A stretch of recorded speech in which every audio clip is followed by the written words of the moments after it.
नमस्कार, मैं अंजना और आप देख रहे हैं खाकी वर्दी। आइए रुक करते हैं आज की खास खबर पर। मुख्यमंत्री देवेंद्र फडणवीस के जन्मदिन पर दहिसर में ब्लड डोनेशन कैंप का आयोजन। मुंबई के दहिसर पश्चिम फ्रेंड बैंक्वेट हॉल में मुख्यमंत्री देवेंद्र फडणवीस के जन्मदिन के निमित्त दहिसर विधानसभा की आमदार मनीषा चौधरी के मार्गदर्शन में ब्लड डोनेशन कैंप का आयोजन किया गया। पूरे दहिसर विधानसभा में 3 जगहों पर ब्लड डोनेशन कैंप का आयोजन किया गया, जहां पर 555 बोतल ब्लड का कलेक्शन का टारगेट रखा गया। साथ ही यह टारगेट आज इस ब्लड डोनेशन कैंप से पूरा हो गया। मुख्यमंत्री देवेंद्र फडणवीस ने कहा था कि मेरे जन्मदिन पर बैनर होर्डिंग ना लगाएं, इससे अच्छा कोई सामाजिक कार्य करें और अगर मदद करनी है तो मुख्यमंत्री सहायता निधि में मदद करें, जिसको लेकर दहिसर विधानसभा में ब्लड डोनेशन कैंप का आयोजन किया गया। ब्लड डोनेशन करने वालों को सर्टिफिकेट भी दिया गया। मराठी सुरू करा, हिंदी मध्ये खत्म करा। सर्वांना नमस्कार। नमस्कार। आज यशस्वी महाराष्ट्राचे विकसित महाराष्ट्राचे शिल्पकार, महाराष्ट्र राज्याचे मुख्यमंत्री, लाडक्या बहिणींचा लाडका भाऊ, तमाम बळीराजांचा लाडके, त्याचप्रमाणे युवांना पाठबळ देणारे, महाराष्ट्रातला रोजगार वाढवण्यासाठी महाराष्ट्राला इंडस्ट्रीज मध्ये आणि महाराष्ट्र नंबर 1 करणारे महाराष्ट्राच्या महायुतीचे मुख्यमंत्री आदरणीय देवेंद्रजींचा आजचा 55वा वाढदिवस आहे। आणि ह्या 55व्या वाढदिवसाच्या निमित्त साहेबांनी आम्हाला स्ट्रिक्टली वॉर्निंग दिलेली आहे, कोणीही ऍडव्हर्टाइजमेंट द्यायची नाही, कोणीही बॅनर लावायचे नाही। अगर तुम्हाला खरंच मदत करायची असेल तर आपण सर्वांनी मुख्यमंत्री सहाय्यता निधीसाठी आपले चेक द्या आणि देशाच्या सीमेवर लढणारे आपले जवान असतील किंवा जे मरीज गरीब आहेत, अशा सर्वांना रक्ताची आवश्यकता असते। त्यामुळे माझा वाढदिवस हा रक्तदान शिबिर वगैरे सेवाचे कार्यक्रम आयोजित करून तुम्ही हा साजरा करा। आणि त्या निमित्त आज दहिसर विधानसभा मध्ये, ह्या दहिसर पश्चिम मंडळामध्ये, दहिसर पूर्व मंडळामध्ये आणि दहिसर मध्य मंडळामध्ये 555 बॉटलचं आज टार्गेट ठेवलेलं आहे। आणि मला आनंद होतोय की ज्या इंडस्ट्रीजच्या लोकांसाठी, ज्या कामगारांसाठी मी लढत होते, त्या कामगारांनी सांगितलं आमच्या फॅक्टरीमध्येच तुम्ही रक्तदान ठेवा। आणि आज एका सालासर इंडस्ट्रियल इस्टेट मध्ये त्या लोकांनी 300 पेक्षा जास्त वर्करांनी आज ब्लड डोनेशन तिकडे करतायत। आणि त्या ह्याच्यामध्ये आमचा जो 555चं टार्गेट आहे ते पूर्ण होणार आहे। आणि मला आनंद वाटतो की तिकडचा चाकरनामा हा एका बाजूला काम करतो, एका बाजूला ब्लड डोनेशन करतो, म्हणजे आपल्या राज्याच्या मुख्यमंत्र्यांवर किती प्रेम आहे। त्याचप्रमाणे आज इकडे आपले जे फेरीवाले आहेत हे सुद्धा काही प्रमाणामध्ये येत आहेत। आणि फेरीवाल्यांचं नेतृत्व करणारे बाबूभाई आर्यू सिंग जी, त्याचबरोबर बीएम गुप्ता, हे सर्व आज इकडे आलेले आहेत। आणि त्यांची लोक सुद्धा सर्व रक्तदान करायला प्रोत्साहित आहेत। त्यामुळे फेरीवाल्यांचा असेल, लाडक्या बहिणींचा असेल, विधवा भगिनींचा असेल, चाकरनाम्याचा असेल, त्याचप्रमाणे आता एक आमचा रक्तदाता येऊन गेला की त्याच्या भावाला अडचण होती, त्यावेळेला 15 बॉटल त्यांनी दिलेल्या होत्या, म्हणून तो स्वतः आज इकडे रक्तदान करायला आला। अशा आमच्या दहिसर मध्य मंडळाचं आजचं इकडे रक्तदान शिबिर आहे। असं पूर्वेला पण आहे, मध्यला पण आहे। आमच्या लाडक्या नेत्याला आम्ही आज हा 555चा स्कोर पूर्ण करूया आणि देवेंद्रजींना तमाम दहिसरकरांतर्फे अखंड सगळ्यांचं, त्यांचं अखंड हे आमचे मुख्यमंत्री राहावे, कायमस्वरूपी मुख्यमंत्री राहावे आणि त्यांना चांगलं निरोगी आयुष्य मिळावं आणि महाराष्ट्राच्या विकासासाठी विकसित पुरुष म्हणून त्यांना ऊर्जा मिळावी अशीच आई गावदेवीला साकडं घालते। धन्यवाद।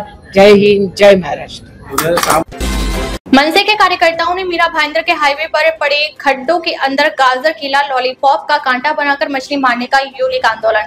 मुंबई से सटे मीरा भाईंदर हाईवे पर मनसे के कार्यकर्ताओं का यूनिक आंदोलन। मनसे के कार्यकर्ताओं ने मीरा भाईंदर के हाईवे पर पड़े खड्डों के अंदर गाजर केला लॉलीपॉप का कांटा बनाकर मछली मारने लगे। मनसे के कार्यकर्ताओं का कहना है कि यहाँ की सरकार इन खड्डों को नहीं भर पा रही है, इसलिए यूनिक तरह का आंदोलन करके प्रशासन को जगाने की कोशिश की जा रही है। आए दिन मीरा भाईंदर के हाईवे पर एक्सीडेंट हो रहे हैं और कई लोगों की मौत हो चुकी है। इसका जिम्मेदार प्रशासन है। प्रशासन का इन खड्डों को भरना चाहिए। हम प्रशासन से यही मांग करते हैं कि इस आंदोलन के माध्यम से प्रशासन जागे और हाईवे पर जो खड्डे पड़े हुए हैं उनको जल्द से जल्द भरा जाए। आम्ही नेहमीच महाराष्ट्र नवनिर्माण सेना युनिक आणि वेगळ्या पद्धतीचे आंदोलन करत असतो आणि त्या आंदोलनाचा रिझल्ट सुद्धा आम्ही देत असतो। आपण बघितलं असेल ते हा वेस्टर्न एक्सप्रेस हायवे आहे आणि या हायवेवरून अनेक महाराष्ट्रातील नेते, आयुक्त, पदाधिकारी, अधिकारी सगळेजण या रस्त्याने वाहतूक करत असतात, परंतु या खड्ड्यातून जाण्याचा त्रास कोणालाच होत नाही आणि याच्यामध्ये अनेक ज्येष्ठ नागरिक, गरोदर महिला, शाळेतील विद्यार्थी प्रत्येकाला याचा त्रास होत असतो आणि हा खड्ड्यांचा त्रास एवढा वाढलेला आहे की रोज या ठिकाणी अपघात होतात, मृत्यू होतात आणि म्हणूनच या ठिकाणी आज आम्ही महाराष्ट्र नवनिर्माण सेनेने एक वेगळं आंदोलन या ठिकाणी घेतलेलं आहे आणि जर 6-7 दिवसामध्ये या ठिकाणी जर खड्डे भरले नाही तर या महानगरपालिकेच्या सर्व अधिकाऱ्यांना या ठिकाणी आणून या खड्ड्यात बसून त्या ठिकाणी त्यांना आंघोळ घालण्यात येईल।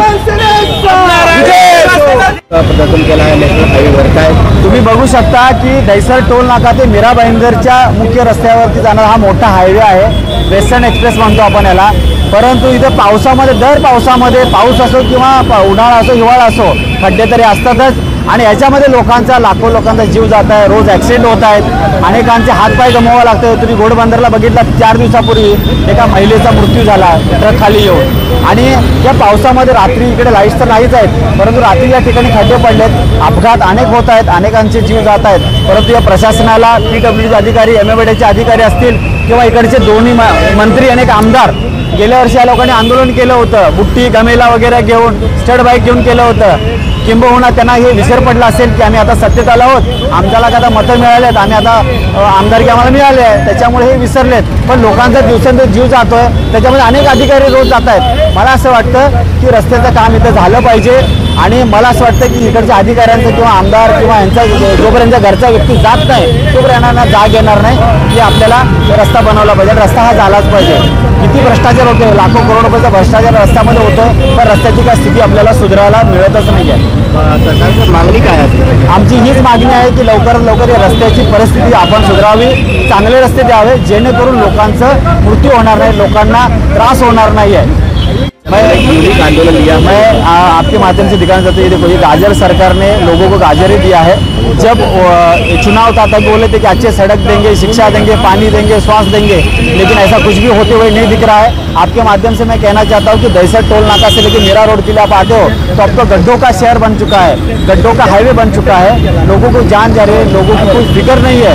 इन्होंने खाली वोटिंग देने का काम किया, बट लोगों के हित के बारे में सोचे नहीं। आज कई लोगों का एक्सीडेंट हो रहा है, लेकिन ये सरकार, यहाँ के अधिकारी, उनकी आंखों पे पट्टी बंधी हुई है और ये लोग कुछ नहीं कर रहे, लोगों की जान लेने की कोशिश कर रहे हैं। मैं आपके माध्यम से कहना चाहता हूँ कि हम टैक्स का पैसा दे रहे हैं तो हमको सड़क क्यों नहीं मिल रहे, यही मैं आपके माध्यम से कहना चाहता हूँ। ये भ्रष्ट सरकार और ये भ्रष्ट यहाँ के अधिकारी, ठेकेदार, इनको तो ब्लैकलिस्ट करना चाहिए। मैं तो चाहता हूँ कि ठेकेदार को हम लोग नंगा घुमाएं।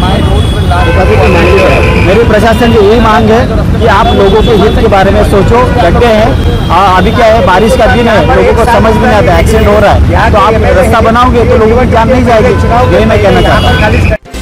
मुंबई से सटे नायगांव पूर्व के एक इमारत की 12वीं मंजिल से गिरकर 4 साल की बच्ची की हुई मौत। 8 सेकंड में मां के सामने नन्ही सी बच्ची की हुई मौत। मां रोती रही, चिल्लाती रही, फिर भी अपनी नन्ही सी बच्ची को नहीं बचा पाई। घटना सोसाइटी में लगी हुई CCTV कैमरे में हुई कैद। मरने वाली बच्ची की पहचान अन्विका प्रजापति उम्र 4 वर्षीय के रूप में हुई है। यह घटना नायगांव पूर्व स्थित नवकार बिल्डिंग की है। अन्विका की मां शाम के समय जब अपने घर से बाहर जा रही थी तो स्टैंड से चप्पल निकालते समय अपनी लड़की को वहां पर रखी लकड़ी के चप्पल के स्टैंड पर बैठा दिया था। अन्विका वहां खिड़की पर बैठने गई, लेकिन कुछ समझ पाती उससे पहले ही उसका संतुलन बिगड़ गया और वह खिड़की से नीचे गिर गई और इस नन्ही सी बच्ची की मौत हो गई। यह दुर्भाग्यपूर्ण घटना सोसाइटी में लगे सीसीटीवी फुटेज में कैद हो गई।